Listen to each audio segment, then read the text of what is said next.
Hello বন্ধুরা, তোমরা তো থাম্বনেল দেখে নিশ্চয়ই বুঝতে পারছো আজকে আমি কোন মুভিটি নিয়ে রিভিউ করতে চলেছি। আজকে আমি ফ্যাক্ট নিউজ স্টোরি আপনাদের জানাবো পাওয়ার মুভিটি নিয়ে। তো তোমরা যদি আমার এই ভিডিওটি ভালো লাগে তাহলে ভিডিওটি একটি লাইক দিয়ে চ্যানেলটা সাবস্ক্রাইব করে রাখবা। পাওয়ার হচ্ছে একটি ভারতীয় বাংলা চলচ্চিত্র। এটি 2016 সালে মুক্তিপ্রাপ্ত অ্যাকশন কৌতুক ভিত্তিক বাংলা ভাষার একটি চলচ্চিত্র।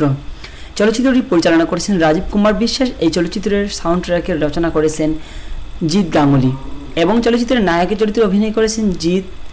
আর এখানে আরও নায়িকার চরিত্রে অভিনয় করেছেন সায়ন্তিকা বন্দ্যোপাধ্যায় ও নুসরাত জাহান। এখানে জিৎ দুইটি চরিত্রে অভিনয় করেছেন। প্রথম চরিত্রে ছিল জিতু এবং বীর প্রতাপ চৌধুরী, দুইটি যিনি ছিলেন একদম এসিবি, এই চরিত্রে অভিনয় করেছেন।